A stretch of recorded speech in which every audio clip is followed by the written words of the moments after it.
வாழ்க வளமுடன். ஓம் நமச்சிவாய. அனைத்து தமிழ் உள்ளங்களுக்கும் வணக்கம். நிகழும் ஸ்ரீ மங்களகரமான சோபகிருது ஆண்டு மார்கழி மாதம் 15ஆம் தேதி பின்னிரவு 16ஆம் தேதி முன்னிரவு திங்கள் கிழமை அன்று பஞ்சமியும் மகம் நட்சத்திரமும் பிரீத்தி நாமயோகமும் கௌளவ கர்ணமும் சித்தயோகமும் கூடிய சுபயோக சுபதினத்தில் உதயாதி இரவு 12 மணிக்கு கன்னியா லக்னத்தில் ரிஷப நவா அம்சமும் மகர திரிகோணமும் கொண்டு இந்த சீர்மிகு ஜனவரி மாதம் பிறக்கிறது.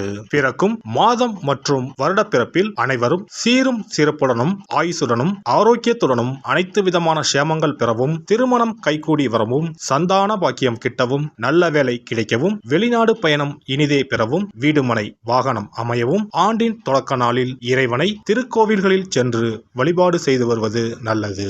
இந்த ஆண்டு சிவனுக்கும் விநாயகருக்கும் உகந்த நட்சத்திரமான சுவாதி நட்சத்திரத்தில் பிறக்கிறது.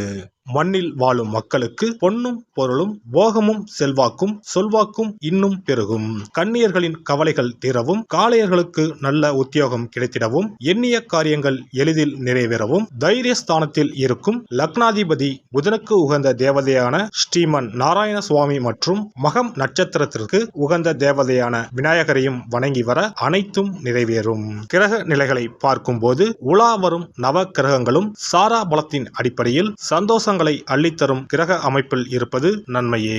மேசராசி அன்பர்களே, உங்களின் கிரக நிலைகளை ஆராய்ந்து பார்க்கும்போது ராசியில் குரு, ரண ருண ரோகஸ்தானத்தில் கேது, அஷ்டமஸ்தானத்தில் சுக்கிரன் புதன், பாக்கியஸ்தானத்தில் சூரியன் செவ்வாய், லாபஸ்தானத்தில் சனி, போகஸ்தானத்தில் ராகு என கிரக நிலைகள் உள்ளன.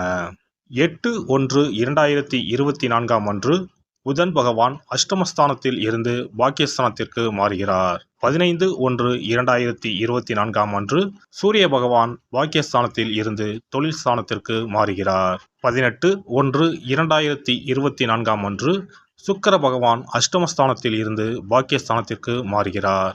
27/1/2024 அன்று புதன் பகவான் பாக்கியஸ்தானத்தில் இருந்து தொழில் ஸ்தானத்திற்கு மாறுகிறார். சொந்த முயற்சியாலும் மனத்துணிவுடனும் செயல்பட்டு வாழ்க்கையில் முன்னேறும் மேசராசி அன்பர்களே, நீங்கள் தைரியத்திற்கு முக்கியத்துவம் கொடுப்பவர்கள். இந்த மாதம் காரியங்களில் அவசரமாக செயல்பட தோன்றும். நிதானத்தை கடைபிடிப்பது வெற்றிக்கு வழிவகுக்கும். பேச்சில் கோபம் தெரியாவிட்டாலும் அழுத்தம் இருக்கும். சில சிக்கலான பிரச்சனைகளில் சுமூகமான முடிவை காண முற்படுவீர்கள். மன தடுமாற்றம் ஏற்படலாம். வாகனங்களில் செல்லும் போது கவனம் தேவை. தொழில் வியாபாரம் நிதானமாக நடக்கும். பண வரத்து எதிர்பார்த்த அளவு இல்லாவிட்டாலும் தேவை பூர்த்தியாகும். புதிய ஆர்டர்கள் பற்றி உடனடியாக முடிவெடுக்க முடியாமல் தடுமாற்றமான நிலை உண்டாகலாம்.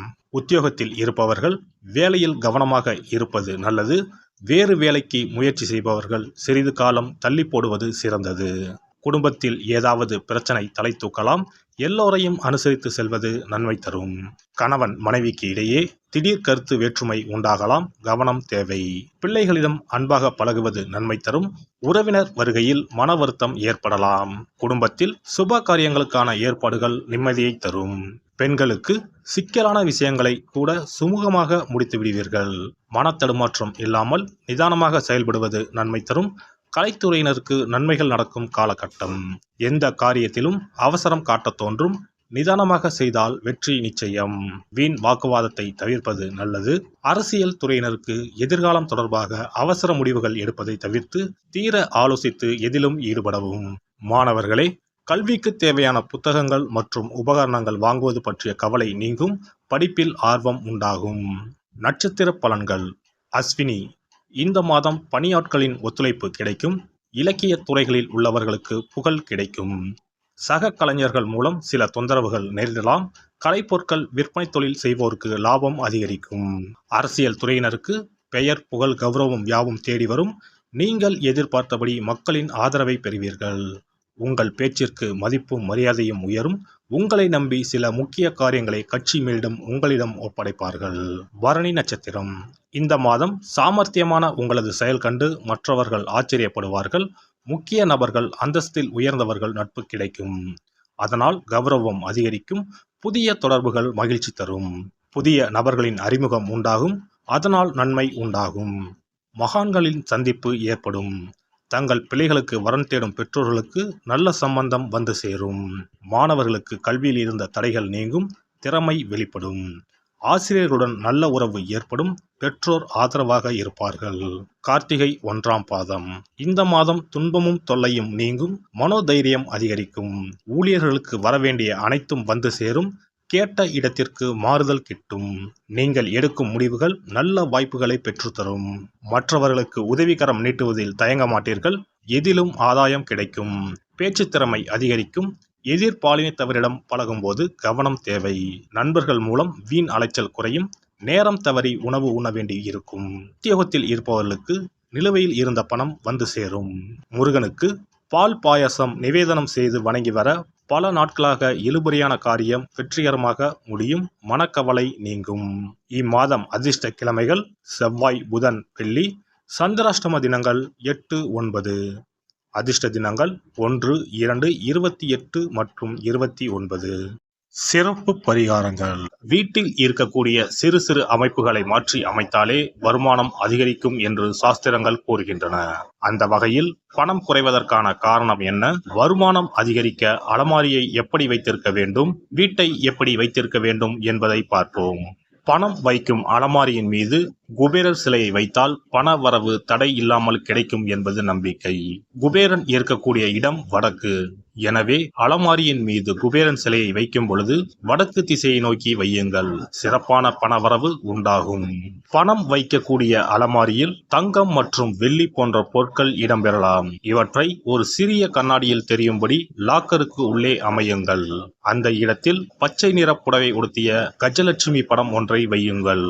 பணத்தை ஈர்க்கக்கூடிய பச்சை கற்பூரம், கிராம்பு, ஏலக்காய் போன்ற வாசனை மிகுந்த பொருட்களை போட்டு வையுங்கள்.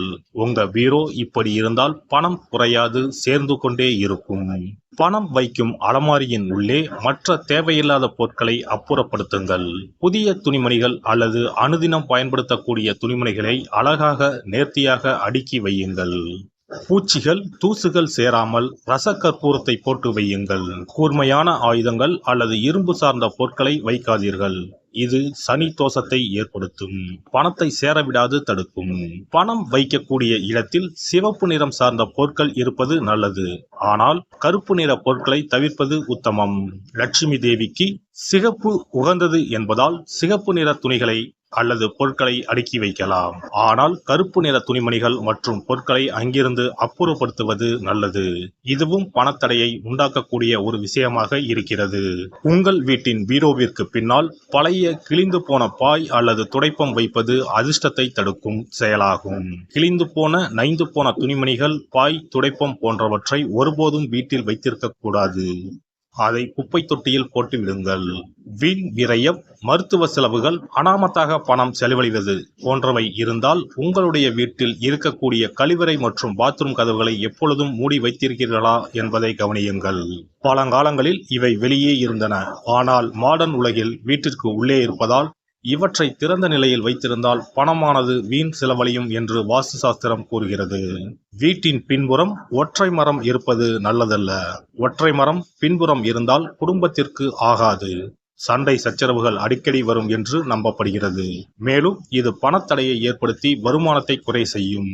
மரம் வளர்த்தால் இடைவெளி விட்டு நிறைய மரங்களை வளருங்கள். எல்லாம் வல்ல இறையருளால் நீங்களும் உங்கள் அன்பு குடும்பமும் உடல் நலம், நீலாயுள், நிறை செல்வம், உயர் புகழ், மெய்ஞானம் ஓங்கி வாழ்க வளமுடன்.